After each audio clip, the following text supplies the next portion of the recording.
आज करेंगे क्लास 11 का, ठीक है। 11 का स्टार्ट करेंगे। आज का तारीख है 2 जून। 2 जून का है 2 जून 2025 है ना। और आज आप लोग का क्लास 11 का स्टार्ट होने वाला है। और कौन एक दो पेपर होता है, एक होता है आर्ट्स, एक होता है साइंस। दो पेपर, 3 पेपर होता है। एक होता है कॉमर्स, एक और पेपर होता है क्या, कॉमर्स होता है, आर्ट्स साइंस कॉमर्स, ठीक है। साइंस में 2 भाग आता है। एक साइंस में आता है जो व्यक्ति चाहे तो बायो से ले सकता है, ये बायो का मतलब हुआ कि ऑनर्स पेपर। एक होता है जो मैथ्स ले सकता है, ठीक है। कॉमर्स हम पढ़ाते नहीं तो कॉमर्स की हम बात नहीं करेंगे। आर्ट्स आप लोग का है अभी नहीं, आर्ट्स वाला क्लास में आर्ट्स के बारे में चर्चा करेंगे। आपका क्लास साइंस का है तो साइंस की चर्चा हम करेंगे। आपका बैच स्टार्ट हो रहा है आज क्या 2 जून। आप लोग को पढ़ना क्या क्या है तो देखो, पढ़ना है साइंस पेपर में क्या पढ़ना है तो आपको पढ़ना पड़ेगा फिजिक्स, वो पूरे 100 नंबर का रहता है।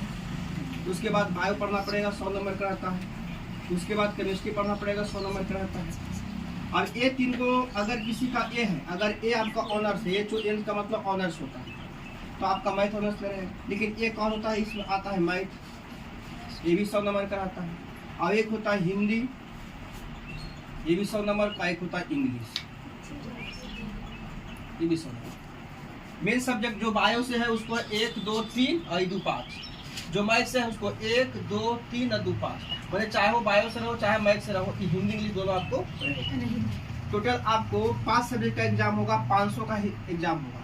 अब 500 में आप जितना नंबर लाओ, जैसा लाओगे वैसा आपका रिजल्ट होगा, है ना। जैसे 300 लाओ तो फर्स्ट होगा, 300 ज्यादा लाओ तभी फर्स्ट होगा, 300 कम लाओगे तो सेकेंड होगा, और 130 से कम लाओगे तो फेल हो जाएगा, 130 के ऊपर लाओगे तो थर्ड होगा। तो 5 सब्जेक्ट है जिसमें आप लोग का ऑनर्स पेपर क्या है, बायो। ऑनर्स पेपर क्या है, बायो। तो आप लोग क्या क्या पढ़ना है, फिजिक्स पढ़ना है, बायो पढ़ना है, केमिस्ट्री पढ़ना है, हिंदी और इंग्लिश पढ़ना है।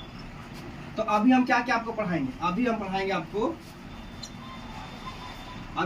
आपको फिजिक्स, केमिस्ट्री, बायो और मैथ। ये 4 सब्जेक्ट हम आपको पढ़ाएंगे इस क्लास में। इंग्लिश की बात रह गया तो इंग्लिश आपको जो है वो आपको शाम में कई बजे, 5 बजे। हाँ 5 बजे कितना PM की AM, 5 बजे PM इंग्लिश चलता है, वहाँ पढ़िएगा।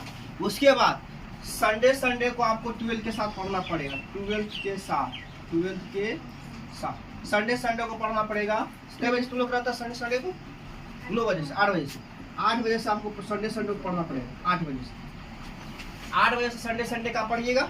तो 8 बजे से अगर संडे का पढ़िएगा तो वहाँ आपको क्या क्लियर होगा, इंग्लिश का लिटरेचर, कहानी कविता वाला पार्ट, और इस शाम में होगा ग्रामर वाला पार्ट, ये कहानी वाला पार्ट। और अगर सुबह संडे को 7 बजे पढ़ने आते हैं, 7 बजे आते हैं संडे को, तो वहाँ पढ़िएगा हिंदी का ग्रामर वाले पार्ट। इसका हिंदी का ग्रामर वाले पार्ट पढ़िएगा इस शाम में। तो आपको संडे को 7 बजे आना पड़ेगा, 7 से 8, 8 से 9 पढ़ना है। और बाकी सब नाम को आना पड़ेगा क्या बजे, 9 बजे, 9 बजे नहीं 9:30 बजे, 9:30। तो हम लोग मेन सब्जेक्ट क्या पढ़ाएंगे, फिजिक्स, केमिस्ट्री, बायो और मैथ। तो आज आपका बैच स्टार्ट हो रहा है ना। 2 जून 2025 से साइंस का बैच स्टार्ट हो रहा है ना। जिसको अपना इनरोल करना है, जिसको नहीं पता उसको बता दो, और किसी जो बच्चा को नहीं पता वो बच्चा वीडियो माध्यम से जान जाएगा, ठीक है। तो बस ये आपको पढ़ना है, और क्या अब एक्स्ट्रा कुछ है नहीं। अब एक्स्ट्रा बहुत कुछ बताएंगे, भी कुछ नहीं होना है। आना तो अंत में वही है कि सब्जेक्ट पर आना, सब्जेक्ट को पढ़ाना है। आपको मेन जो किताब खरीदना है वो मैथ को खरीदना है, बाकी ये सब चीज हम पर छोड़ दो, ये सब टेंशन देना तुम लोग को। अब बाकी जो किताब है 12 में सबको खरीदना है, ठीक है। बस